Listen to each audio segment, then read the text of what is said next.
ഞാൻ മനസ്സിലാക്കിയിട്ടുള്ളത്, ഈ ജപമാല കൊണ്ടുള്ള ജപം നിങ്ങൾ ശ്രദ്ധിച്ചുള്ളത്, വേണമെങ്കിൽ ശ്രമിച്ചു നോക്കുന്നത്. ജപമാല വെച്ചിട്ടുള്ള ജപം, ഈ നടുവിരലിലാണ് ഈ ജപമാല ശരിക്ക് തൂക്കിയിടുക. തള്ളവിരൽ കൊണ്ടാണ് ഈ ജപമാലയിലെ കണ്ണികൾ, മുത്തുകൾ നമ്മൾ പുറകോട്ട് ജപിക്കുന്നത്. ഓരോ കണ്ണി, ഇപ്പം ഏതെങ്കിലും ഒരു മന്ത്രം, ഹരേ രാമ രാമ രാമ ഹരേ ഹരേ, ഹരേ കൃഷ്ണ കൃഷ്ണ, അല്ലെങ്കിൽ അമ്മേ നാരായണ, ദേവി നാരായണ, ലക്ഷ്മി നാരായണ, ഭദ്രേ നാരായണ, ഏതെങ്കിലും ഒരു മന്ത്രം ഒറ്റക്കാര്യം ചെയ്യൂ നിങ്ങൾ.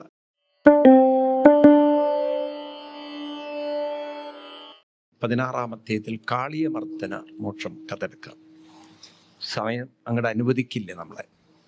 കാളിയമർദ്ദന ലീലയും നമുക്ക് അറിയാം കഥ. കാളിന്തിയിൽ വിഷം ചുമത്തിക്കൊണ്ടിരുന്ന ഉഗ്ര കാളിയ സർപ്പം, മുകളിലൂടെ പോകുന്ന പക്ഷികൾക്ക് പോലും ആ വിഷത്തിൻ്റെ തീവ്രത അനുഭവപ്പെട്ട് താഴോട്ട് വീഴുന്നതാണ്. പശുക്കുട്ടികൾക്ക് കുടിക്കാൻ പറ്റില്ല. ഒരിക്കൽ പശുക്കുട്ടികൾ ആ വെള്ളം കുടിച്ചതും വിഷത്തിൻ്റെ ശക്തി കൊണ്ട് മൂർച്ഛിച്ചു വീണു. ഭഗവാൻ ആ പശുക്കുട്ടികളെ എല്ലാം അതിനൊക്കെ കാരുണ്യത്തിൻ്റെ ഒരു അനുഗ്രഹം കൊടുത്ത് പുറത്തു കൊണ്ടു. കൃഷ്ണൻ മനസ്സിൽ കൽപ്പിച്ചു, എങ്കിൽ കാളിയൻ്റെ അഹന്ത ഇന്ന് ഞാൻ തീർക്കുന്നു. തൻ്റെ ഉത്തരിയൊക്കെ അരയിൽ വലിച്ചു കെട്ടി കാളിന്തിയിലേക്ക് ചാടി പോയിട്ട് അങ്ങനെ അടിത്തട്ടിലേക്ക് പോയി കാളിയനെ ഒന്ന് പ്രകോപിപ്പിച്ചു. കൃഷ്ണനെ കൊത്താനായിട്ട്, ആഞ്ഞു കൊത്താനായിട്ട് കാളിയൻ പണം വിരിച്ചു വരുന്നു. കാരണം ഇന്ന് വരെ ഈ വെള്ളത്തിലേക്ക് ഇറങ്ങാൻ ഒരുത്തനും ധൈര്യം കാണിച്ചിട്ടില്ല. എങ്കിൽ ഏതൊരുത്തനാ വന്നത്, കാണാനോ എന്നൊക്കെയുള്ള അഹങ്കാരത്തിൽ കാളിയൻ വരുന്നു. കാളിയൻ തല പൊക്കിയതും ഭഗവാൻ മുങ്ങി. കാളിയൻ കൃഷ്ണനെ പിടിക്കാൻ മുങ്ങിയതും കൃഷ്ണൻ പൊങ്ങി. കാരണം കൃഷ്ണന് മുങ്ങാനും പൊങ്ങാനും വളരെ കഴിവുണ്ടായിരുന്നു. അത് കൃഷ്ണൻ നേരത്തെ പഠിച്ചു വെച്ചിട്ടുണ്ട്. മുങ്ങണ്ടടുത്ത് മുങ്ങണം, പൊങ്ങണ്ടടുത്ത് പൊങ്ങണം. കൃഷ്ണൻ മുങ്ങിയത് വാസ്തവത്തിൽ കാളിയൻ വിചാരിച്ചു പേടിച്ചിട്ടാണ്. കൃഷ്ണൻ മുങ്ങിയത് ഇവൻ്റെ വാല് പിടിക്കാൻ വേണ്ടിയിട്ടായിരുന്നു. കാരണം പാമ്പിൻ്റെ ശൗര്യം വാലിലാണ്. വാലിൽ പിടികിട്ടിയതും ഭഗവാൻ പൊങ്ങി. അപ്പോഴേക്കും അവൻ്റെ വാലിൻ്റെ പിടുത്തം കൃഷ്ണൻ്റെ കയ്യിൽ കിട്ടിയോടുകൂടി അവൻ്റെ ശക്തി കൈവിട്ടു. പിന്നെ അവൻ ആഞ്ഞു കൊത്താനൊക്കെ നോക്കുമ്പോഴേക്കും പണത്തിൽ ചാടിക്കയറി. ഭഗവാൻ പിന്നെ അങ്ങോട്ടൊരു നൃത്തമാണ്. ചവിട്ടി ചവിട്ടി അധവാരിണി ഘോര നിത്യം, മനോഹരമായിട്ട് പട്ടത്തിരിപ്പാട് അവതരിപ്പിച്ചിട്ടുണ്ട്. അങ്ങനെ ഭഗവാൻ നടത്തിയ ആ ഒരു കാളിയ മർദ്ദന ലീല, അവൻ്റെ ഉള്ളിലെ വിഷം മുഴുവൻ പുറത്തു വന്നു. കുറെ കഴിഞ്ഞ് അവനിങ്ങനെ തളരുമ്പോഴാണ് ഇവൻ്റെ പത്നിമാര് അവിടെ വന്ന്, ഞാൻ അത്ഭുതപ്പെട്ടു. എൻ്റെ ഈ ഭാഗം വായിക്കുമ്പോൾ ഈ കാളിയൻ്റെ പത്നിമാര് കൃഷ്ണൻ്റെ അടുത്തുനിന്ന് വന്നിട്ട് പറയുകയാണ്, ഇവന് 2 കൊടുത്തത് നന്നായി എന്ന്. അങ്ങനെയൊന്നും ഒതുങ്ങുന്ന പാർട്ടിയല്ല എന്ന്. ഏതെങ്കിലും ഭാര്യ പറയാം ഭർത്താവിന് 2 കിട്ടിയത് നല്ലതാണെന്ന്. കാരണം ഇവൻ്റെ അഹങ്കാരം വെച്ച് നോക്കുമ്പോൾ ഇവനൊരു ഒതുക്കം വരാൻ 2 കിട്ടിയത് ന്യായോഹിദണ്ഡോ എന്നാണ്. ഭഗവാന്റെ ആ ദണ്ഡം, ആ ഒരു ശിക്ഷ വളരെ നന്നായിട്ടുണ്ട് ഭഗവാനെ. എല്ലാം നല്ലതിനാണ്. പിന്നെ അങ്ങോട്ട് ആധ്യാത്മികമാണ്. അവിടുത്തെ ശിക്ഷകളൊക്കെ മനുഷ്യനെ രക്ഷിക്കാനാണ്, അനുഗ്രഹിക്കാനാണ്, ശുദ്ധീകരിക്കാനാണ് എന്നൊക്കെ പറഞ്ഞ് ഭഗവാൻ ഇവനെ രമണകം എന്ന ദ്വീപിലേക്ക് പറഞ്ഞയച്ചു എന്നാണ് കഥ. അപ്പോൾ ഈ കഥയും നമ്മൾ മനസ്സിലാക്കണം. കാളിയ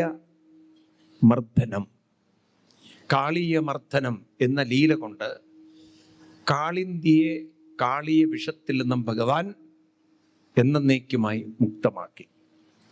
ഇപ്പം കാളിന്തിയിൽ വിഷമുണ്ടാക്കി വെക്കുന്ന കാളിയൻ അതാരായിരിക്കും?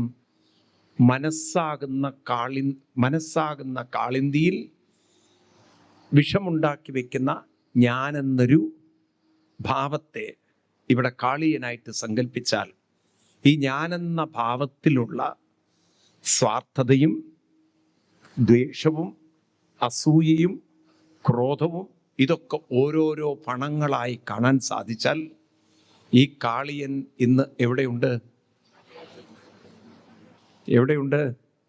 നമ്മുടെ ഓരോരുത്തരുടെയും ഉള്ളിലുണ്ട്. അപ്പോൾ ഭഗവാൻ നമുക്കൊരു ഉറപ്പ് തരികയാണ്. അതാണ് ഈ ഭാഗവതത്തിൻ്റെയും ഭഗവത്ഗീതയുടെയും മഹത്വം. നമ്മളെ ആരെയും ഡീഗ്രേഡ് ചെയ്യലല്ല ഭാഗവതത്തിൻ്റെ ലക്ഷ്യം. പല കുറവുകളും ന്യൂനതകളും പോരായ്മകളും വൈകല്യങ്ങളും ഉണ്ടാവാം. പലരുടെയും മനസ്സിൽ പലതരത്തിലുള്ള എല്ലാ തരത്തിലുള്ള നെഗറ്റിവിറ്റികളും ഉണ്ടാവാം. മനസ്സിലായില്ലേ? പലരെയും പറ്റിച്ചിട്ടുണ്ടാവും, ചിലർ ചതിച്ചിട്ടുണ്ടാവും, ചിലർ ദ്രോഹിച്ചിട്ടുണ്ടാവും. പല രീതിയിലൊക്കെ നമ്മുടെയൊക്കെ ഉള്ളിൽ സ്വാർത്ഥത, കുട്ടിക്കാലത്തൊന്നും സ്വാർത്ഥത ഇല്ല, ഉണ്ടാവില്ല, പോരടിച്ചിട്ടുണ്ടാവില്ല. എന്താവുന്നു മിണ്ടാത്തത്? പോരടിച്ചിട്ടുണ്ടാവില്ല, ദ്രോഹിച്ചിട്ടുണ്ടാവില്ല. 80ാമത്തെ വയസ്സിൽ നിങ്ങൾ നല്ലവരാന്ന് പറയരുത്. ചിലർ പറയാറുണ്ട്, ഞാനൊരു ഉറുമ്പിനെ പോലും കൊന്നിട്ടില്ല സ്വാമി എന്ന്. അത് പറയുമ്പോഴും ഒരു കൊതുകിനെ കൊന്നു എന്നല്ല, ആ ദേഷ്യം തീർക്കാൻ ചിലപ്പോൾ വെച്ച് ദേഷ്യത്തും ഉണ്ടാവും. അപ്പം ഈ തരത്തിലാണ് മനുഷ്യൻ. അപ്പം നമ്മൾ പലരെയും ദ്രോഹിച്ചിട്ടുണ്ടാകും, പല രീതിയിലുള്ള കുറവുകളും ന്യൂനതകളും ഒക്കെ മനസ്സിൽ ഉണ്ടാവും. ഇവിടെയാണ് നോക്കൂ നിങ്ങൾ ഭാഗവതത്തിൻ്റെ പ്രത്യേകത. എത്ര കാളിയൻ ഉള്ളിലുണ്ടായാലും ഭഗവാന്റെ നാമമാകുന്ന ആ കൃഷ്ണൻ്റെ നൃത്തം ഉള്ളിൽ ചവിട്ടാൻ തുടങ്ങിയാൽ ഏത് അപവിത്രമായ മനസ്സും ഏത് കാളിന്തിയും വിഷത്തിൽ നിന്നും മുക്തമാക്കാൻ സാധിക്കും. അപ്പം നാമത്തിൻ്റെ ശക്തി അത്ര മഹത്വമാണ്. നാമം കൊണ്ട് പ്യൂരിഫൈ ചെയ്യാൻ സാധിക്കാത്തതായി ഈ ലോകത്തിൽ ഒന്നുമില്ല. ശരിക്കും പറഞ്ഞാൽ ഈ ഗുരുവായൂർ അമ്പലത്തിൽ വരുന്നവരെ കൊണ്ട് ഒരു 108 തവണ നാമം ചൊല്ലിക്കാൻ സാധിച്ചാൽ തന്നെ വളരെ കഴിവും മിടുക്കുമുള്ളവരായി കരുത്തുമുള്ളവരായി പലരും മാറും. കാരണം മനസ്സിൻ്റെ ശക്തി കൂടുന്തോറും മനുഷ്യൻ്റെ കഴിവുണരും, മനുഷ്യൻ്റെ ശക്തി ഉണരും. അമ്മമാരതായിരുന്നു വേണ്ടിയിരുന്നത്. വാസ്തവത്തിൽ എനിക്ക് തോന്നിയിട്ടുണ്ട്, നമ്മുടെ ഋഷിവര്യന്മാർ പലതും ശാസ്ത്രീയമായി മനസ്സിലാക്കിയത് നമുക്കങ്ങോട്ട് കമ്മ്യൂണിക്കേറ്റ് ചെയ്ത് തന്നിട്ടില്ല. ഇപ്പം നോക്കൂ, നിങ്ങൾക്ക് വേണമെങ്കിൽ പരീക്ഷിക്കാം. ഈ ജപമാല കൊണ്ട് അമ്പലത്തിൽ പോവുക. നിങ്ങൾ ഈ ഇസ്കോൺകാരൊക്കെ ചെയ്യുന്നത് കാണാം. പക്ഷെ അവർ ഏത് രീതിയിലാണ് അത് ജപിക്കുന്നത് എനിക്കറിയില്ല. ഞാൻ അത്ര ഇസ്കോണിലൊക്കെ ഞാൻ പലപ്പോഴും പോവാറുണ്ട്, ഒരു ഗസ്റ്റ് എന്നൊക്കെ നിലയ്ക്കുന്നല്ലാതെ കൂടുതൽ അത്ര അങ്ങോട്ട് അസോസിയേറ്റഡ് അല്ല. മനസ്സിലായില്ലേ? അപ്പോൾ ഈ ജപമാല ഞാൻ മനസ്സിലാക്കിയിട്ടുള്ളത്, ഈ ജപമാല കൊണ്ടുള്ള ജപം നിങ്ങൾ ശ്രദ്ധിച്ചുള്ളത്, വേണമെങ്കിൽ ശ്രമിച്ചു നോക്കുന്നത്. ജപമാല വെച്ചിട്ടുള്ള ജപം, ഈ നടുവിരലിലാണ് ഈ ജപമാല ശരിക്ക് തൂക്കിയിടുക. തള്ളവിരൽ കൊണ്ടാണ് ഈ ജപമാലയിലെ കണ്ണികൾ മുത്തുകൾ നമ്മൾ പുറകോട്ട് ജപിക്കുന്നത്.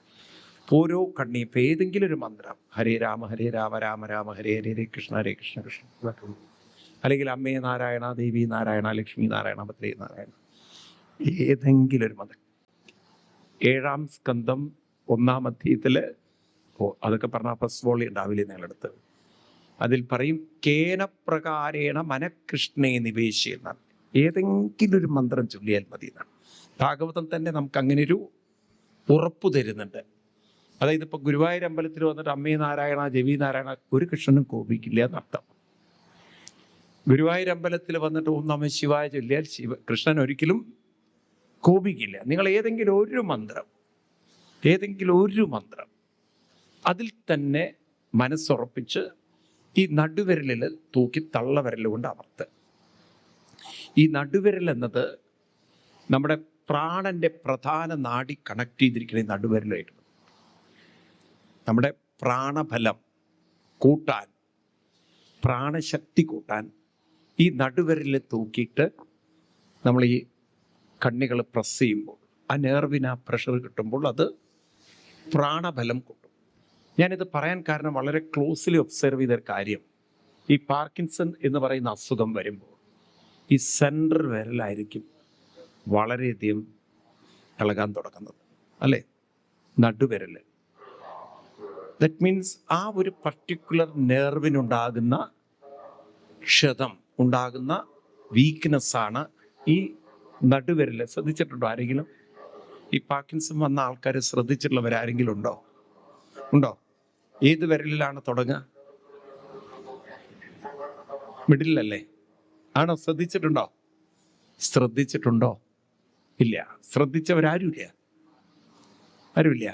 ഏത് വിരലിലാണ് തുടങ്ങുന്നത്? നടുവിരലല്ലേ? ആണോ? ഒബ്സർവ് ചെയ്തൊക്കെ ഞാൻ അനവധി ആളുകൾ ഒബ്സർവ് ചെയ്തിട്ടുണ്ട്.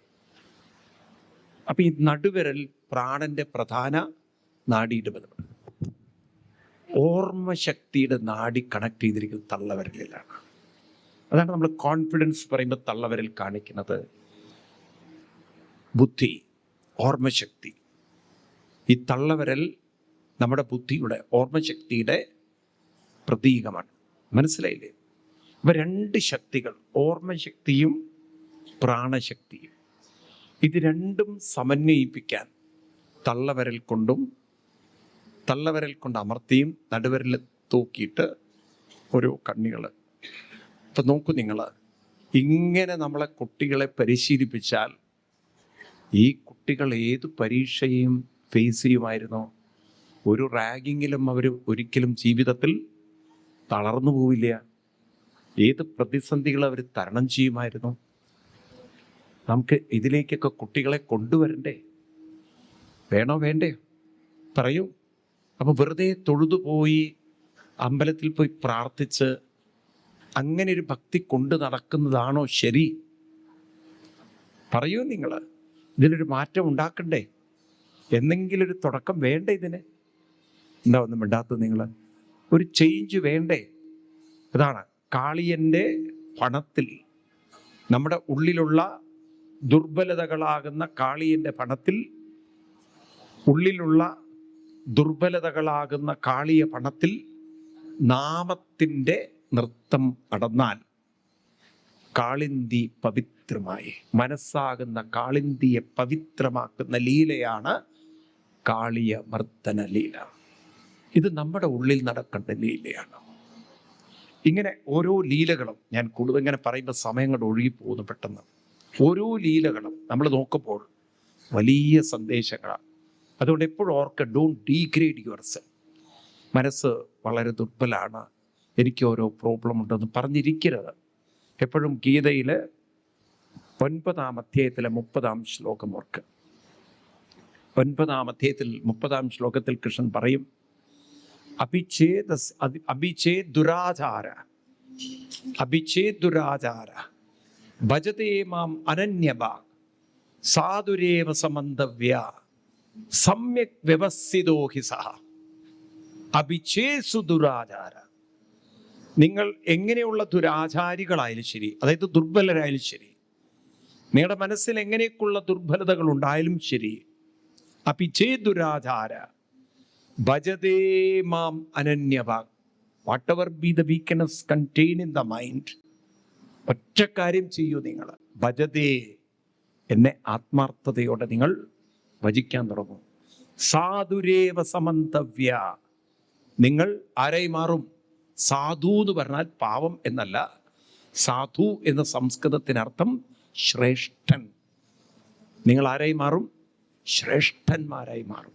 അപ്പൊ നോക്കൂ, എന്തെല്ലാം ദുർബലതകളുണ്ടോ, ലെറ്റ് ഇറ്റ് ബി ദെയർ, അതവിടെ കടന്നോട്ടെ എന്നാ പറയുന്നത്. മനസ്സിലായില്ലേ? ഒരൊറ്റ കാര്യം ചെയ്താൽ മതി, ആ കാളിയന്റെ മുകളിൽ കൃഷ്ണന്റെ നൃത്തം, നാമനൃത്തം ഉണ്ടാവണം. അപ്പൊ ആരായി? സാധുവായി. ഭഗവാൻ പറയുന്നു, അങ്ങനെ നിങ്ങൾ അതിൽ വിജയിച്ചാൽ ക്ഷിപ്രം ഭഗവതി ധർമാത്മാ. നെക്സ്റ്റ്, ക്ഷിപ്രം ഭവതി ധർമാത്മാ ശാന്തിമതി ഗച്ഛതി കൗന്ദേയ പ്രതിജാനീഹി നമേ ഭക്ത പ്രണശ്യതി എന്നാണ്. ആരാണോ അങ്ങനെ നിരന്തരമായൊരു സാധന അനുഷ്ഠിക്കുന്നത്, അവര് ധർമാത്മാക്കളായി, ശ്രേഷ്ഠന്മാരായി, മഹത്തുക്കളായി. മനസ്സിലായില്ലേ? പരിണാമം സംഭവിക്കും, പരിവർത്തനം സംഭവിക്കും. അപ്പൊ ഈ മനസ്സെന്ന് പറയുന്നതിന് ഒരു വലിയ പരിവർത്തനം ഉണ്ടാക്കാൻ സാധിക്കുന്നവരാണ് നമ്മൾ. അതിനാണ് നമ്മൾ കാളിയ മർദ്ദന ലീല പഠിക്കുന്നത്. അപ്പം അതുകൊണ്ട് എന്തൊക്കെ മനസ്സിലുണ്ടെങ്കിലും അതിനെക്കുറിച്ചൊന്നും പറയണ്ട. വിഷമങ്ങൾ ഉണ്ടാവട്ടെ, ദുഃഖങ്ങൾ ഉണ്ടാവട്ടെ, പ്രയാസങ്ങളും ഒക്കെ ഉണ്ടാവട്ടെ, അതിനൊക്കെ ഒരു മൂലയിൽ അവിടെ വെച്ച് ഒരു യാത്ര തുടങ്ങുക. നാമജപത്തിൻ്റെ ഒരു യാത്ര തുടങ്ങിയാൽ മനസ്സ് ക്രമേണ പവിത്രീകരിക്കപ്പെട്ടു, ശുദ്ധീകരിക്കപ്പെട്ടു എന്നുറപ്പ് തരുമ്പോൾ എന്തിനെക്കുറിച്ച് ഓർക്കണം ഇവിടെ, അല്ലേ? എന്തൊരു കോൺഫിഡൻസാണ് ഭഗവാൻ തരുന്നു നോക്കൂ. പള്ളിയിൽ ക്രിസ്ത്യൻസിനാണെങ്കിൽ അവർക്ക് എന്ത് ചെയ്യണം? കുമ്പസരിക്കണം. നമുക്ക് കുമ്പയിൽ വല്ലതും നിറച്ചിട്ട് തുടങ്ങാം. ആരെയും സരിക്കേണ്ട കാര്യമില്ല, അല്ലേ? എത്ര പെർഫെക്ഷൻ നമ്മുടെ സംസ്കാരത്തിലുണ്ട് നോക്കൂ. മുസ്ലിം കമ്മ്യൂണിറ്റിയിലാണെങ്കിലും അവർക്ക് മുഴുവൻ മെയിൽ ഡോമിനേഷനാണ്. മുസ്ലിംകാർ വിചാരിച്ചാലേ വല്ലതും നടക്കുള്ളൂ. നമുക്ക് ആർക്ക് വേണമെങ്കിലും പണിയെടുക്കാൻ തയ്യാറുണ്ടോ? പ്രവർത്തിക്കാൻ തയ്യാറുണ്ടോ? മെനക്കെടാൻ തയ്യാറുണ്ടോ? മനസ്സിനെ പവിത്രീകരിക്കാൻ നമുക്ക് സാധിക്കും. ഇത് ഉറപ്പ് തരികയാണ്.